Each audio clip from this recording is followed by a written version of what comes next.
Bueno, vamos a seguir y es como les habíamos dicho, invitamos a la doctora Cecilia Rosell. Cecilia Rosell es licenciada en Psicología por la Universidad Católica de Uruguay y doctora en Ciencia Política del programa en Gobierno y Administración Pública, Instituto Universitario Ortega y Gasset, Universidad Complutense de Madrid. Trabaja como profesora asociada de alta dedicación del Departamento de Ciencias Sociales de la Universidad Católica. Es especialista en relaciones entre ciudadanos y administración pública y regímenes de bienestar y desigualdad. Cuando programamos esta asamblea, veíamos que era bueno que alguien desde su mirada nos diera, como titulamos en su momento, un análisis social de la región y el país ante la pandemia, y que nos pudiera hacer algunos aportes para un abordaje de la pastoral social. Entonces yo creo que, dado que vamos a un año de toda esta realidad, que nos han cambiado un poco nuestro accionar, nuestro trabajo, nuestra perspectiva, veíamos que Cecilia nos podía aportar desde su mirada, de su análisis, elementos que nos pudieran ayudar a nosotros a reflexionar y, bueno, seguir abordando nuestra misión de servir a los demás. Cecilia, te agradecemos tu tiempo para compartir con nosotros y te damos la bienvenida y el espacio. Bueno, muchas gracias por esta presentación y también por la invitación a acompañarlos hoy. Para mí es un gusto. Bueno, primero aclaro que no soy psicóloga, sino socióloga por las dudas, porque el foco de las cosas que voy a plantear van a estar un poco lejos de la psicología y más en el abordaje más sociológico. Aclaración menor. Bueno, nada, simplemente agradecer y, bueno, conversando con Agustina sobre esta instancia, estuve pensando un poco en qué cosas podía traer para o alentar un poco la conversación o el intercambio con ustedes y que eso fuera fructífero también para los objetivos,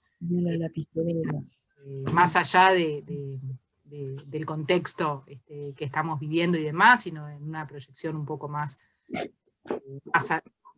amplia, ¿no? Entonces, lo que hice fue preparar un breve punteo, simplemente para disparar la conversación, ¿no? No tengo expectativas de presentarles hacerles una presentación académica, ni mucho menos, pero bueno, ordenar un poco algunas ideas para después intercambiar. Entonces, si les parece, les voy a compartir este punteo que preparé. Les cuento un poco sobre eso y después, si quieren, abrimos más el espacio para el intercambio, ¿sí? Bueno, lo primero la consigna de la presentación era como pensar un poco en el análisis de Uruguay y la región frente a la pandemia, frente al contexto actual, y qué cosas podemos aprender, ¿no? Qué cosas podemos usar, qué aportes podemos hacer desde los aprendizajes que venimos haciendo en este tiempo para informar, para darle elementos a la pastoral social de Cáritas, ¿no? Entonces, antes de centrarme en el corto plazo, ¿sí? Y en el contexto de la pandemia y lo que ha producido en términos sociales y los desafíos que estamos viviendo como país asociados a la pandemia, quisiera poner un poco el foco en el largo plazo, y en algunas cosas que sabemos que pasan en Uruguay, y que obviamente siguen pasando con la pandemia, pero que ya pasaban mucho antes de que la pandemia irrumpiera, ¿no? Y que son algunos patrones o algunos circuitos como muy instalados de cómo funciona la distribución de la pobreza en Uruguay, ¿no? O de la distribución de los déficits más importantes o de las privaciones más importantes en Uruguay, ¿sí? Entonces hay un punto importante que me parece que es relevante en este contexto actual, que es el de la forma estratificada, ¿sí? o desigual con la que se distribuyen el bienestar entre grupos sociales, y en particular cómo el Uruguay ha venido concentrando vulnerabilidades en las generaciones más jóvenes, ¿sí? Lo que algunos autores han llamado la infantilización de la pobreza, ¿no? O el contexto en el que nosotros vemos que, si miramos, ¿no?, por grupos de edades a la población, la mayor cantidad de pobres está concentrada en los primeros años de vida, ¿no?, en las familias jóvenes con hijos pequeños, ¿no? Y esto obviamente es muy problemático, ¿no?, porque tiene efectos posteriores a lo largo de todo el ciclo de vida, ¿no? Porque como ya sabemos, los déficits, ¿no?, y las carencias que se experimentan desde el embarazo y en los primeros meses y años de vida, después se traduce de manera bastante lineal y bastante dura, bastante difícil de revertir en las etapas posteriores del desarrollo de los niños, y después en la adolescencia, y después en la etapa de formar una nueva familia, en la inserción laboral, etc. Entonces, ese es el primer patrón que es importante, que ya tiene muchos años en Uruguay, que es viejo, pero que obviamente, si bien ya lo conocemos, es importante traerlo de vuelta cuando hablamos de la situación social de Uruguay y de cómo el Uruguay enfrenta un contexto como la pandemia, ¿sí? En un contexto como el de la pandemia hay vulnerabilidades asociadas a las primeras etapas de la vida, asociadas al periodo, ¿no?, la etapa de la emancipación juvenil, a la etapa en la que los jóvenes, los adolescentes y los jóvenes empiezan a dar sus primeros pasos como la vida adulta, ¿no?, a la transformación de los hogares, al surgimiento de los hogares o a la expansión del surgimiento de los hogares monoparentales con jefas mujeres, y a algunos elementos que no hacen tanto a la situación poblacional, ¿no?, a los patrones poblacionales o culturales, sino que hacen a cómo el sistema de protección social, el Estado, responde, digamos, a esos sesgos. Hay un mensaje, por las dudas aviso, que dice que no se escucha, no sé si me están escuchando bien. ¿Sí? A ver, sí, por favor apaguen todos los micrófonos.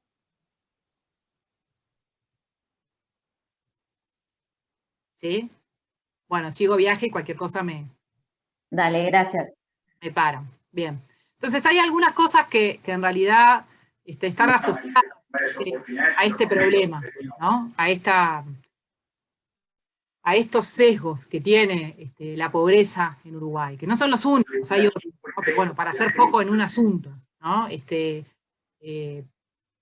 Cada vez es más claro, ¿no?, incluso después de haber pasado por un periodo bastante bueno en términos de bienestar social en Uruguay, cada vez es más claro que hay una concentración muy importante de riesgos en los primeros años de vida y en la etapa en la que los niños nacen, ¿no?, que nacen, por supuesto, de madres y padres, ¿sí? Entonces hay un desafío, ¿sí?, de fortalecer todo lo que pasa en esos primeros años, ¿no? Esto ocurre, como decía yo, en parte porque hay cambios, ¿sí?, en cómo la sociedad se organiza, ¿sí? Entonces hay movimientos, ¿sí?, hay avances en el sistema educativo, ¿no? Entonces lo que antes alcanzaba, ¿no?, como nivel educativo para entrar al mercado de trabajo, ahora deja de alcanzar. También el otro cambio fundamental es que las mujeres cambiaron fuertemente su rol social, ¿no? Las familias, ¿sí?, y las mujeres en particular modificaron fuertemente su rol social, ingresando de manera masiva, ¿sí?, en la segunda mitad del siglo XX al mercado de trabajo, ¿ah? Y eso reacomoda, o obliga, digamos, a reacomodar lo que pasa adentro de los hogares, y en particular el cuidado, ¿sí?, el cuidado de los niños, ¿sí?, el cuidado de los adultos mayores, el cuidado de las personas con discapacidad y demás, ¿sí? Entonces, la sociedad uruguaya va cambiando, ¿sí?, como todas las sociedades, no solo la uruguaya. Esto es un cambio que ha ocurrido en muchas otras sociedades, pero bueno, en Uruguay es claro que estos cambios fueron teniendo lugar, y al mismo tiempo las políticas públicas, o lo que llamamos el sistema de protección social, ¿no? El entramado de cosas que el Estado suele tener para responder, ¿sí?, para dar respuesta a las necesidades de una sociedad que va cambiando, avanza mucho más lento, ¿sí? O se modifica de manera mucho más lenta, se ajusta de manera mucho más lenta, está mucho más constreñido, ¿sí?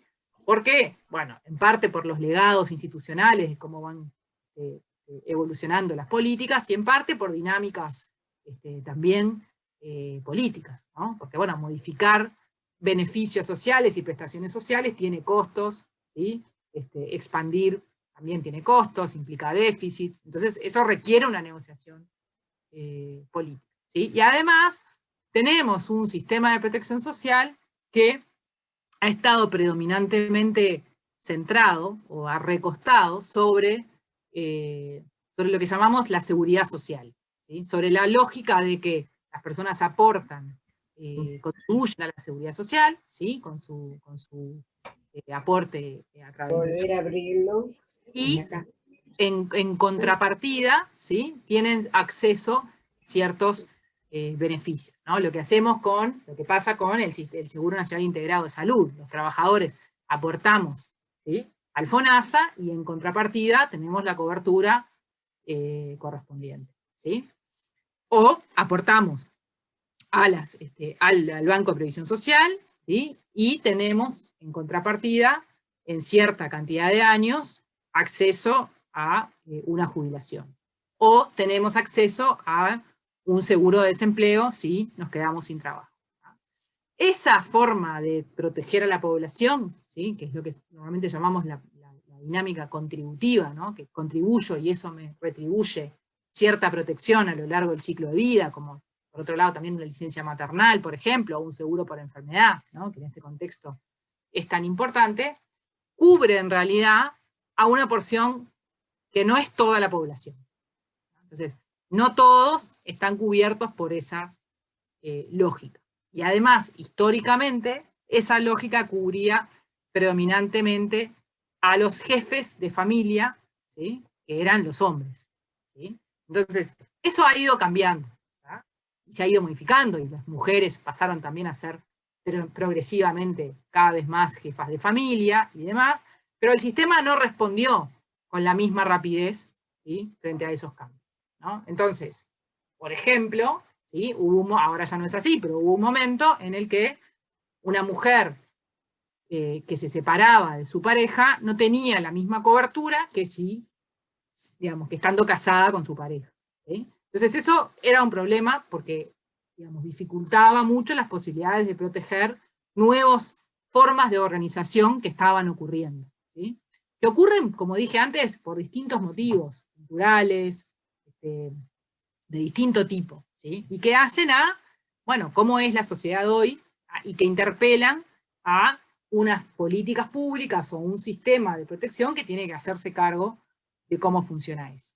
Brevemente, ¿sí?, simplemente para repasar cuáles fueron esos cambios, ¿sí? Bueno, primero hubo algunos cambios importantes en el Uruguay, ¿sí?, en materia productiva y laboral, ¿tá? Hubo momentos en los que hubo modificaciones en la regulación laboral, un proceso de flexibilización laboral, un descenso del peso relativo de los sectores que en general tenían mayor protección por la seguridad social, ¿sí?, y un aumento del empleo en aquellos sectores que en general suelen estar más desprotegidos. Un ejemplo claro de esto es el incremento muy notorio que hubo en el Uruguay en las últimas décadas del empleo en servicios, ¿sí?, que es un tipo de empleo mucho más inestable, menos protegido que el empleo público, por ejemplo, ¿sí?, o que la industria, ¿sí?, que es un tipo de empleo que ha ido perdiendo peso en la distribución general del empleo. El segundo punto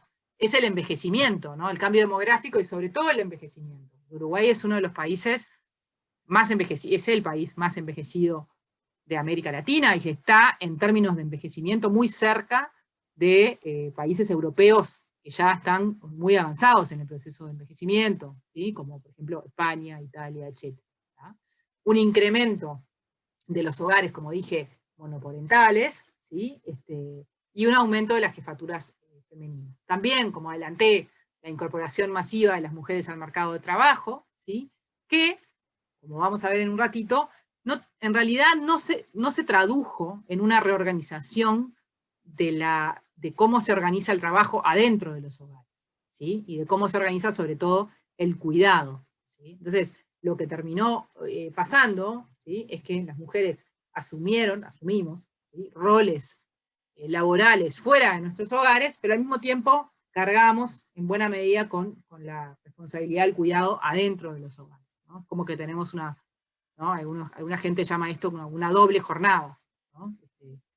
Y finalmente, todos estos cambios, ¿sí? Que fueron ocurriendo, ¿sí? En el Uruguay en las últimas décadas, tuvieron distintos significados dependiendo de los distintos sectores sociales. En algunos lugares, en algunos sectores, en los sectores más educados, todo esto ha sido como más balanceado y ha afectado menos, ¿sí?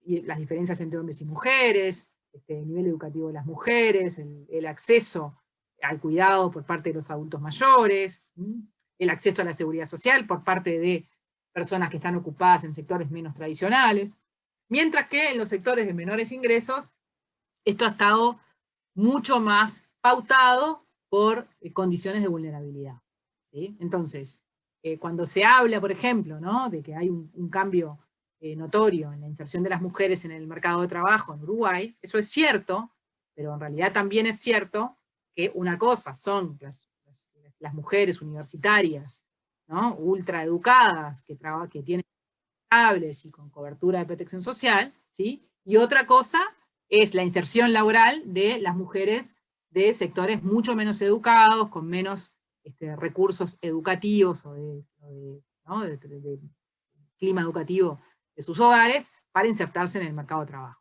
Esas inserciones son obviamente mucho más precarias, mucho menos reguladas, mucho menos productoras de protección. O sea, puedo usar mucho menos mi trabajo como forma de protegerme, ¿sí? Frente a las cosas que me pasan a lo largo de la vida. Como por ejemplo, tener un hijo y querer tener asegurado el ingreso cuando tengo ese hijo, ¿sí? O poder quedarme en mi casa y teletrabajar si hay pandemia, ¿sí?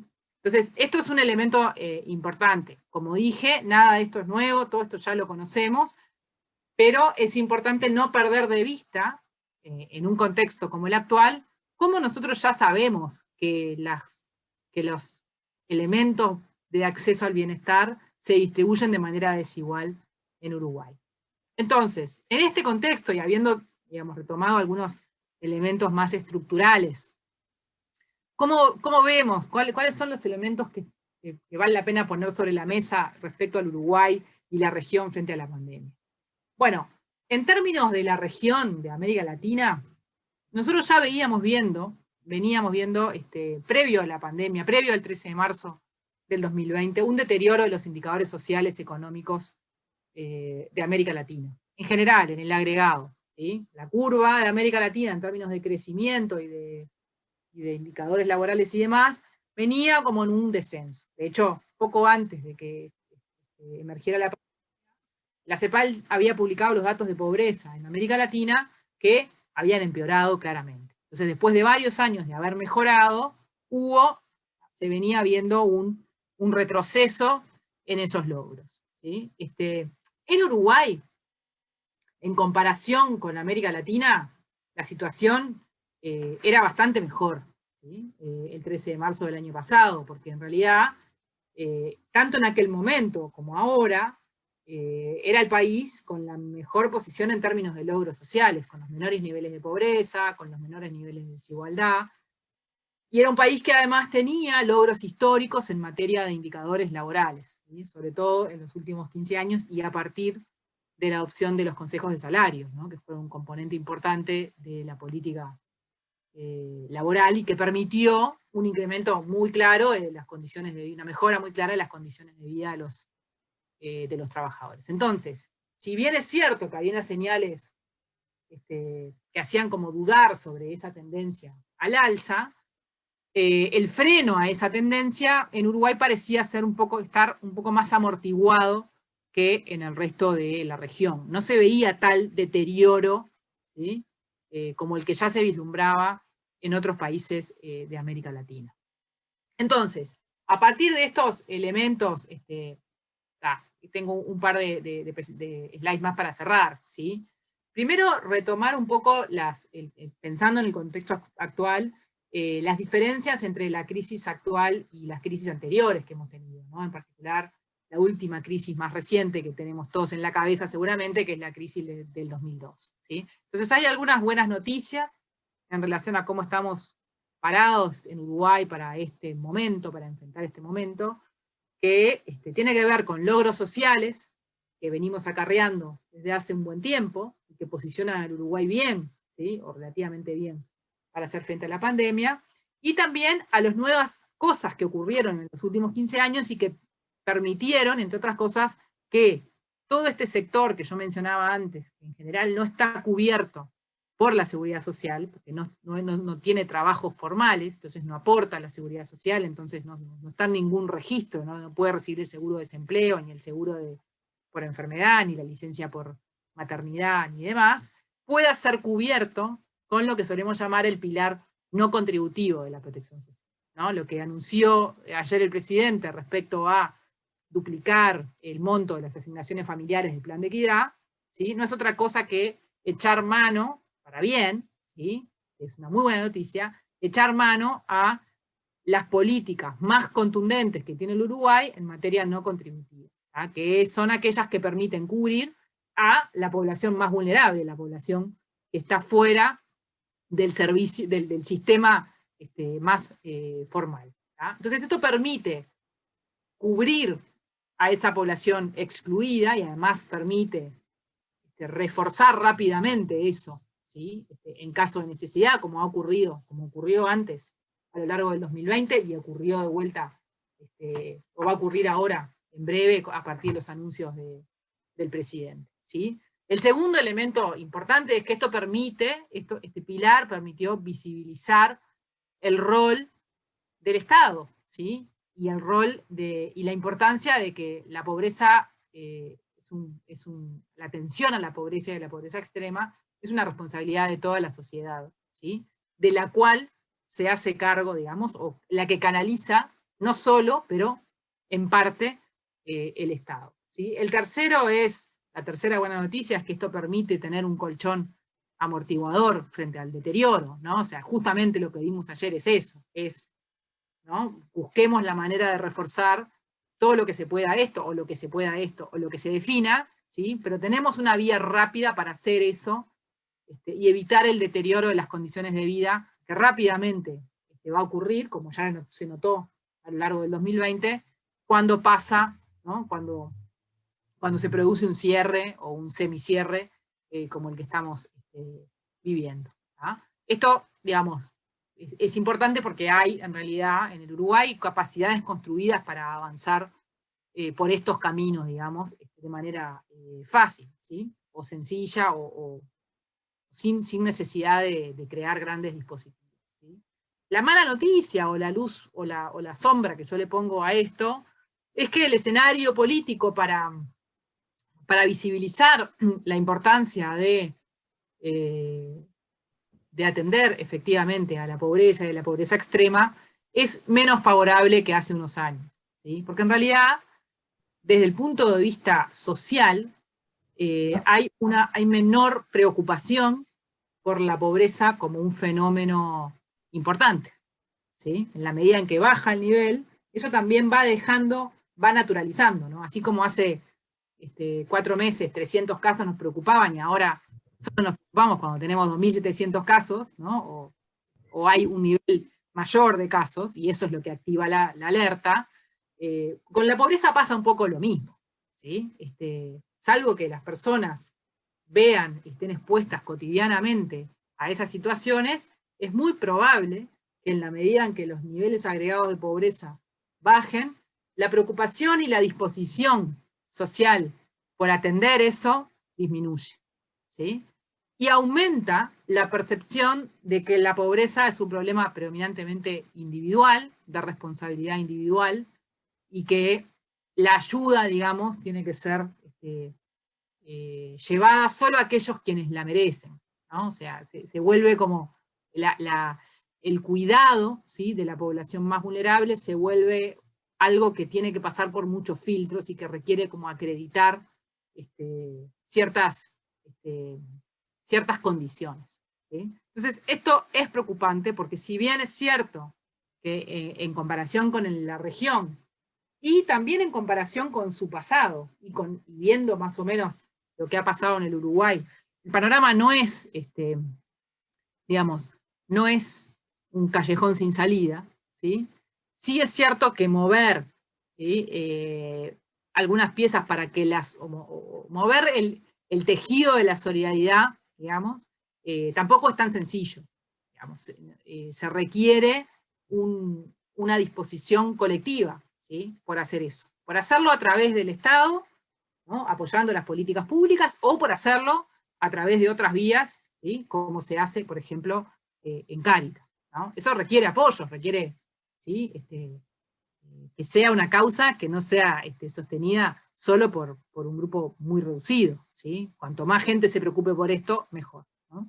Y eso es, ese es el escenario que todavía, por lo menos creo yo, no digo que no esté claro, pero está como en duda, está como en tensión, ¿sí?, en este contexto, incluso después de haber pasado un año como el que pasamos en el 2020, ¿sí? Entonces los caminos para avanzar en realidad están bastante claros y son, desde el punto de vista de las políticas públicas, más o menos los mismos que ya conocemos, ¿sí? Por eso celebro el planteo de la conferencia de prensa de ayer, de reforzar un dispositivo tan importante como las asignaciones familiares, que además, volviendo al principio, ponen el foco justamente en las generaciones más jóvenes, ¿no?, en los niños, en los adolescentes, donde está el núcleo fundamental de la vulnerabilidad. Bueno, esas son las cosas que yo tenía para compartir. Perdonen si no tuvo mucho orden, pero bueno, quería como traer varias cosas para abrir un poco la conversación con ustedes, y nada, quedo a disposición para intercambiar o preguntas o dudas, o debatamos lo que les parezca mejor.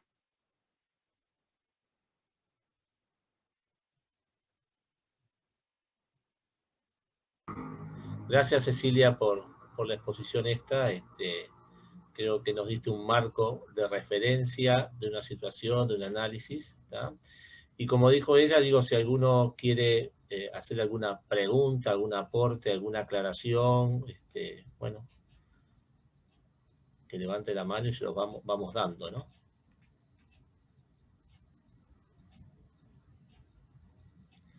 A ver, Sandra, activa el micrófono. Hola.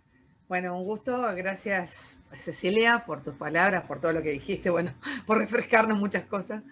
En realidad mi pregunta va a una cosa que es muy directa, quizás un planteo político, pero político-social, es ¿por qué esta preocupación tan grande en este momento por el déficit fiscal, la economía, ¿no? Ese discurso que tiene que ver con sigamos adelante, cuando en realidad tú nos estás diciendo que estamos dejando atrás, se nos está quedando en la cola gente por el camino, que de alguna manera con esto que habíamos construido venía como, bueno, más atrás, pero bueno, con cierto empuje, acompañamiento, no sé, sostén, no sé cómo decirlo. Y ahora uno siente, también escuchando ayer al presidente, que hay una cierta preocupación, sigue habiendo mayor preocupación por lo económico, por sobre lo social, por sobre las personas, o esta percepción que tú decías de los pobres o la pobreza. Bueno, capaz que acá no tenemos tanta, entonces esa balanza está desequilibrada. Entonces, desde tu mirada, ¿cómo es que vamos a poder reequilibrarla? ¿O qué debería pasar? ¿O qué tendríamos que alentar? Porque en definitiva es como un círculo y todos caemos en que, uy, sí, si mejora la economía, mejoramos todos. Y eso son algunas veces son trampas que no solucionan esto que decía de la cola que cada vez se hace más larga, ¿no? Espero, no sé si fui clara, Ceci, pero bueno. Totalmente, muchas gracias. totalmente, y comparto completamente tu diagnóstico. Lo primero es que no siempre si mejora la economía mejoramos todos, ¿no? O sea, la idea de que con crecimiento, que el crecimiento, digamos, derrama, ¿no? Hacia los sectores más desfavorecidos es una idea que está completamente obsoleta, digamos, ¿no? Está más que claro, por lo menos desde mi punto de vista, que el crecimiento es muy importante, pero pues entre eso y la distribución hay un componente fuerte de políticas públicas que tienen que hacerse cargo de esa redistribución. ¿Sí? Hay que hacer dos cosas, distribución y redistribución. ¿Sí? Entonces, eso es el primer punto, ¿no? O sea, y yo comparto, ¿no? Si bien, digamos, lo traje a colación porque la verdad que no lo esperaba, ¿sí? El reforzamiento de las asignaciones familiares, por lo menos no, por lo vengo siguiendo bastante el tema, ¿no? No había visto ninguna señal en ese sentido y estaba como entregada de que eso no iba a pasar.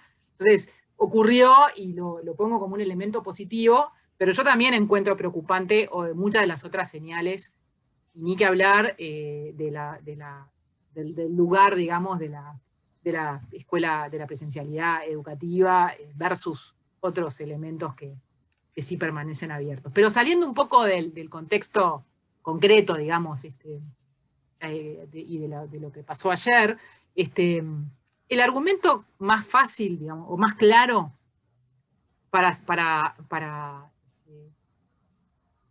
dislocar un poco ese discurso que está tan instalado, para mí es que hoy exista pobreza, ¿sí? Y que además esa pobreza está concentrada sobre los sectores las generaciones más jóvenes, ¿no? Que dentro de 20 años van a ser los adultos ingresando al mercado de trabajo, más que antes incluso, lamentablemente. Eso también tiene costos económicos. No solo tiene costos sociales, ¿sí? Que nosotros tengamos una porción, una pobreza estructural que no se modifica, ¿sí? Pasan las generaciones y no hay manera de moverla de ahí, ¿sí? Y que siempre está concentrada, y que es experimentada desde tan al principio de la vida, digamos, eso tiene costos enormes para el futuro en el Uruguay, sociales sin duda, de derechos, de todo punto de vista, ¿no? Pero además económicos. ¿Por qué? Porque esa gente, para poner solo un ejemplo, no va a poder insertarse a empleos formales, ¿sí? O sea, esa gente no va a poder contribuir a la seguridad social, no va a poder financiar la jubilación de nadie, ¿correcto? Entonces, hay un incremento muy notorio, porque lo dije antes, ¿no? Y todos lo sabemos, de población envejecida que requiere ser protegida, no solo a través de jubilaciones, también a través de servicios de cuidado, etc. Y no hay quien sostenga eso, ¿sí? Porque la relación entre esos pasivos, ¿sí? Y los activos que van a poder proveer para poder financiar, digamos, a esas personas, no van a estar, porque no tienen, ¿sí? No van a tener la capacidad de insertarse en un mercado laboral que no solo impone restricciones a esta gente, sino que además es cambiante, ¿no? O sea, entonces, esto de lo que siempre se habla, ¿no? De la capacidad para adaptarse a los cambios del mercado, etcétera, ¿no? Eso sin educación y sin unas mínimas condiciones básicas de vida, de alimentación, de acceso a salud, ¿sí? Durante los años en los que las personas se forman, es imposible de lograr, ¿sí? O sea, ¿no? Esta idea por eso vuelvo a insistir, esta idea del desinterés, o de la pereza, o de la falta de cultura del trabajo, esas ideas son todos preconceptos completamente falsos, ¿sí? Que lo que hacen es colocarle a los individuos una responsabilidad, ¿sí? Mágica, que no tienen respecto a lo que pueden hacer con sus vidas y sus capacidades, su capital, digamos, ¿no? Por ponerlo en términos de todo punto de vista, las cosas que las personas van acumulando para después poder enfrentarse a estos roles. Un niño, ¿sí? La madre estuvo desnutrida todo el embarazo, y el chiquilín estuvo desnutrido toda su infancia, no pudo ir a la escuela, no pudo asistirse, no pudo ser controlado en sus chequeos básicos de salud, ¿sí? Y nada de eso ocurrió hasta que llega la adolescencia. No es para nada razonable esperar mágicamente que transite hacia el bachillerato y después haga una licenciatura en la Universidad de la República como si nada de lo anterior hubiera ocurrido. Eso, ¿se entiende? Es como hay unas inconsistencias de razonamiento que es importante como desactivar, y al mismo tiempo explicitar que además de los costos sociales, humanos, ¿sí?, hay costos económicos importantes frente a esto. El Uruguay no puede darse el lujo de tener una población a una fuerza laboral donde una porción importante o una porción relevante de esa gente que no tiene los elementos como para insertarse como para transitar en un mercado laboral cambiante, y que no puede además sostener a sus hijos, que a su vez van a nacer en hogares pobres, que a su vez van a... ¿Entiendes? O sea, esto no se acaba más. Entonces, desde ese punto de vista, hay mucha evidencia a esta altura en el mundo que muestra esto con mucha claridad, ¿sí? Y que hoy, ¿no? Alguien hablaba, un colega hablaba sobre esta reflexión obvia, pero que a veces uno se la olvida, de que hoy tenemos con 19 años a la generación nacida en el 2002. ¿Sí? Entonces, donde los niveles de pobreza infantil, o sea, los niveles de pobreza ante la población de 0 a 5 años estaban en el 65%. Bueno, digamos, si hoy tenemos algo que funciona bárbaro, es milagroso lo que pasó en el medio para que, pese a tener, ¿sí?, 65% de los niños menores de 5 años naciendo, ¿sí?, en hogares pobres, hoy tengamos, ¿no?, unos indicadores más o menos razonables de desempeño educativo o lo que fuera. Entonces, nada, eso. Pero comparto totalmente tu diagnóstico y tu visión. Cecilia. Sí. No, me pareció muy bueno tu planteo, Cecilia, una buena síntesis un poco del momento en el que estamos. Yo simplemente me quedo pensando, me estoy haciendo algunas preguntas, porque me parece que este tema de la pandemia, de alguna manera, vino a visibilizar más algo que ya se estaba vislumbrando de antes, pero sobre lo cual no se terminó de analizar y de debatir demasiado. Y con el cambio de gobierno y la pandemia encima, ha sido muy difícil poder sacar conclusiones claras sobre esto. ¿A qué me refiero? Que si bien se dio todo ese proceso que tú mencionabas de mejora en los índices de pobreza, de distribución, etcétera, que obviamente son todas cosas muy favorables, lo cierto es que no fue posible en estos últimos años llegar realmente a transformar la situación de algunos sectores de pobreza crónica a los cuales las políticas implementadas no lograron llegar, ¿verdad? Y hay ahí todo un tema para repensar y volver a analizar por qué no lograron llegar. Porque muchos de los programas de cercanía, por ejemplo, que se implementaron para tratar de llegar a los que no estaban pudiendo ser integrados en los servicios universales, finalmente no siempre lograron su objetivo por mejor buena voluntad, trabajo, esfuerzo y compromiso que puso la gente que trabajó en esos programas, ¿verdad?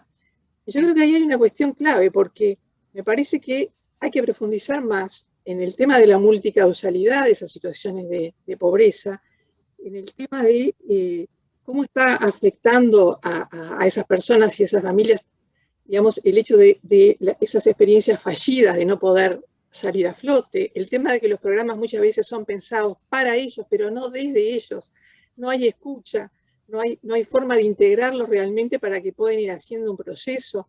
Entonces, ¿qué pasa? En la opinión pública aparece como que se hicieron cantidad de programas, se volcaron cantidad de recursos y no se logró, es porque la gente no quiere salir. Y se refuerza esa victimización o esa responsabilización de la gente afectada. Y creo que contra eso tenemos que realmente luchar, porque me parece que reafirma una situación que paraliza la posibilidad de encontrar respuestas reales, ¿verdad? Entonces, creo que los factores que están incidiendo en que esos sectores no puedan salir adelante van a seguir agudizándose. Los cambios en el trabajo, la dificultad de acceder al trabajo, la educación que no se adapta, el debilitamiento del tejido social a nivel del territorio, los enclaves de pobreza, todo eso está. Entonces, hoy necesitaríamos un gran consenso nacional de cómo abordar toda esta problemática, donde se pueda retomar todo lo que aprendimos en las últimas décadas sobre esto, para hacer un planteo que permita efectivamente respuestas más efectivas. No veo las condiciones sociales hoy y políticas para hacer este acuerdo nacional. Yo creo que instituciones como Cáritas de pronto podríamos plantearnos la posibilidad de hacer algún aporte en este sentido desde una mirada simplemente preocupada por el bien común, digamos así, más allá de intereses políticos que radicalizan posiciones y hacen más difícil encontrar respuestas. Y los que terminan pagando el pato son los sectores a los que no logramos darles las respuestas que están necesitando. Vamos. Totalmente. Comparto completamente tu visión. Tengo un amigo que quiere saludar. Sacate el barbijo. ¿Cómo les va? A medida de sacar el Jorge Teixeira, saludos. Hola. ¿Cómo están? Muy bien. Adiós, Jorge. ¿Están trabajando lindo? Sí, sí. Bueno, me alegro mucho. Ánimo. Perdón que interrumpimos. No pasa nada, no pasa nada. Comparto totalmente tu visión, Cecilia. Yo creo que hay una cosa, creo que hay dos elementos interesantes en lo que marcás ahí. La primera, respecto a los programas de proximidad, ¿no? Y conozco más cercanías, tengo menos información sobre Jóvenes en Red. Bueno, algo también conozco UCC, Uruguay que se contigo, ¿no? Yo creo que ahí, poniendo el caso, por ejemplo, en cercanías, que lo miré en profundidad, ¿sí?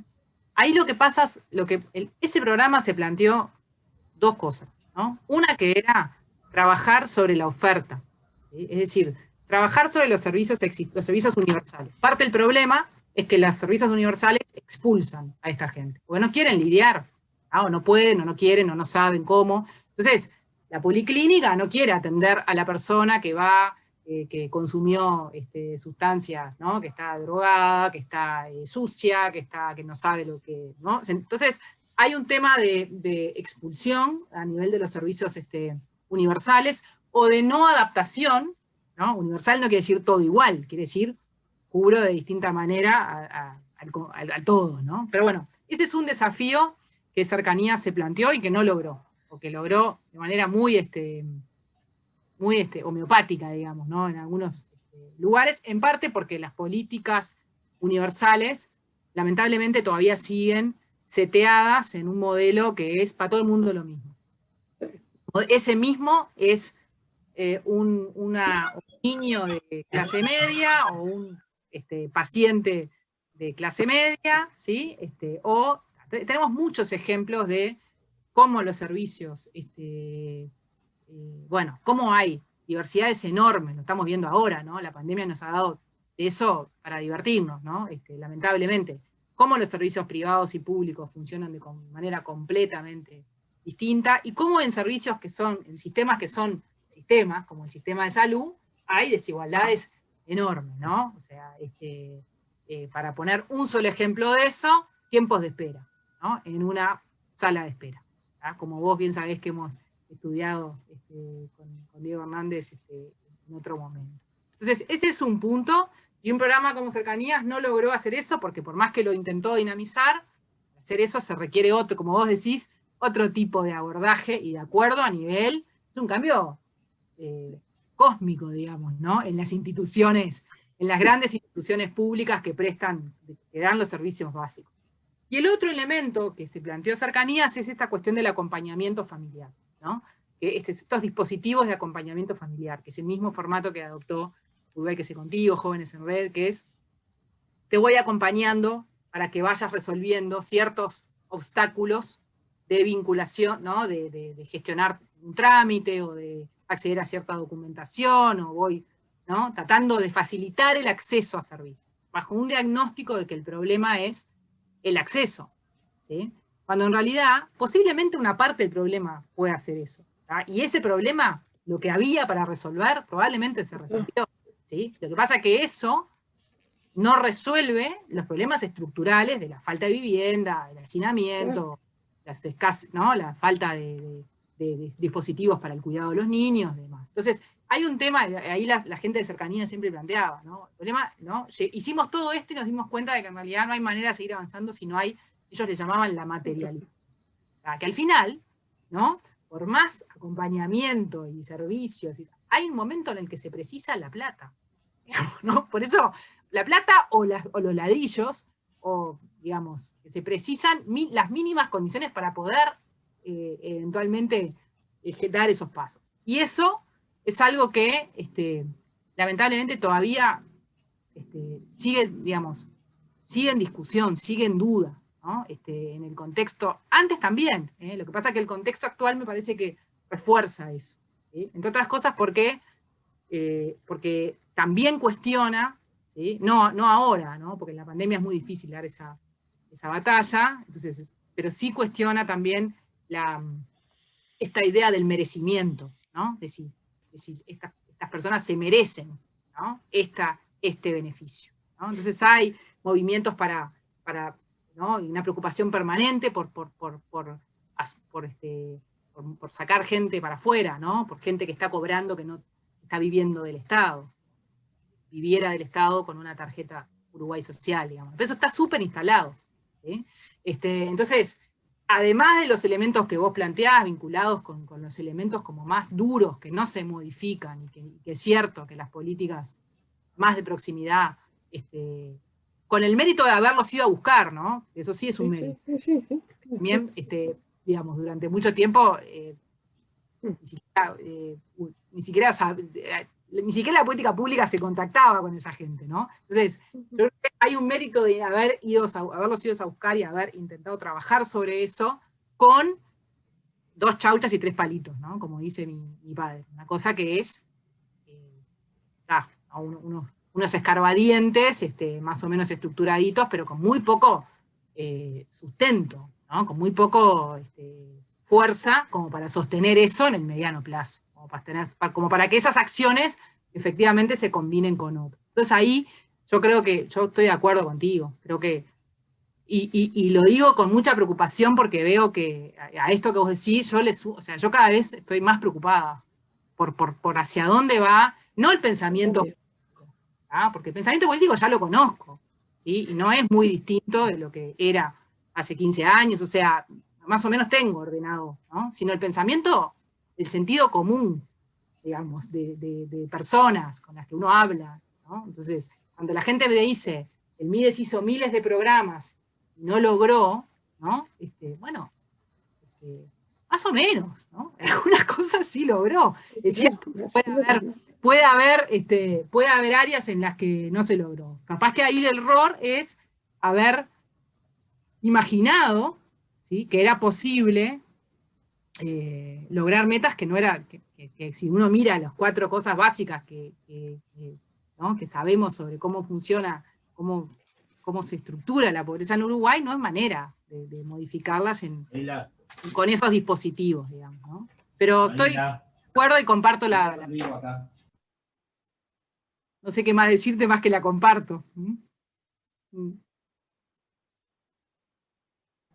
Yo tengo una intervención un poco desde mi experiencia de trabajo de base, no tengo mucha teoría.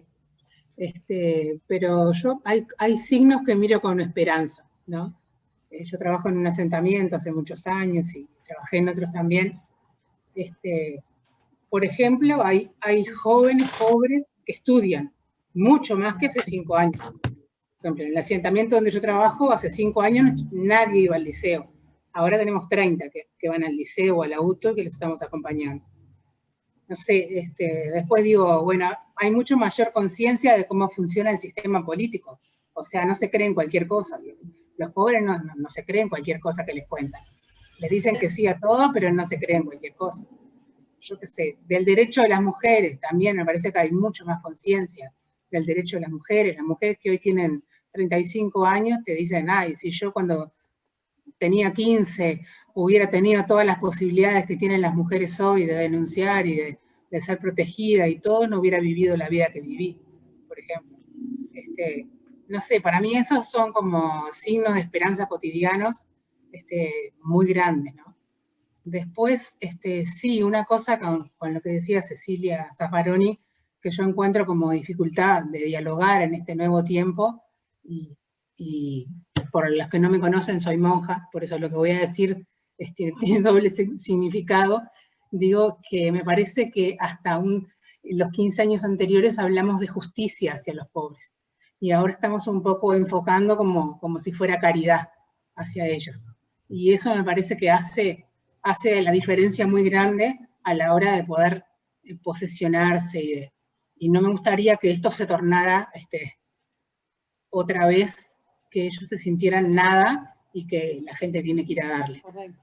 Y yo pensaba, bueno, hay como 3 cosas que son importantes, que son la economía, la política y la ética, pero depende de cómo las pongas en el orden, es más o menos cómo vas a poder actuar, ¿no? Si vos pones primero la ética, después la política y después la economía, entonces vos actuás de una manera.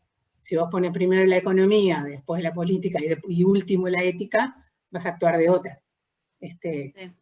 No sé, me parece que los discursos cambian, y que en esa forma podemos entrar a dialogar con otras personas. Digo, a veces hablando de los mismos temas, a veces compartimos los mismos temas, también con gente que piensa diferente de nosotros, pero a veces desde ópticas distintas. Igual creo que se puede dialogar y hay que dialogar. No sí, sé, totalmente. Yo creo que ahí en ese sentido lo que planteaba, comparto, Mariana, y creo que lo que planteaba Cecilia es muy importante porque en parte lo que ella transmitía es también el reflejo, ¿no?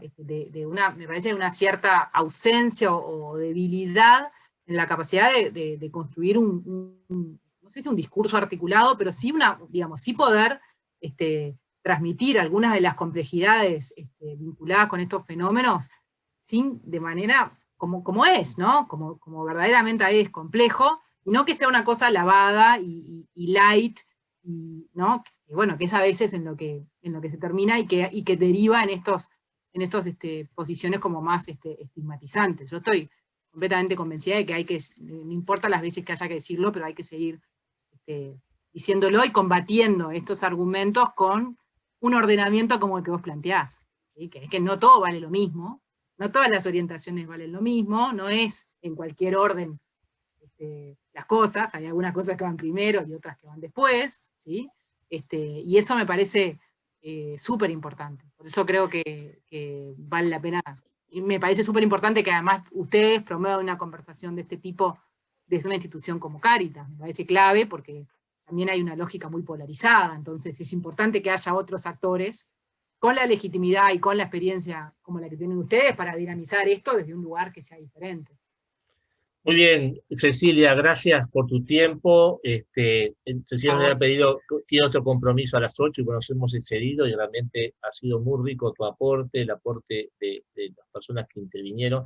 Y creo, como dijo Cecilia Zaffaroni, bueno, nos tiraste un guante, ¿no? Para la interna de Cáritas. A ver, ¿qué podemos nosotros como institución, que estamos al servicio de los otros y preocupados por los otros, bueno, qué podemos aportar, ¿no? A veces pensamos que son otros los que tienen que hacer las cosas, pero también creo que como institución podríamos ponernos un poco ese saco y bueno, y empezar, capaz de ir pensando alguna cosa más de aporte, ¿no? Así que Cecilia, gracias por tu aporte. No, gracias a ustedes, tanto por la invitación como por los comentarios y el intercambio, que la verdad me encanta.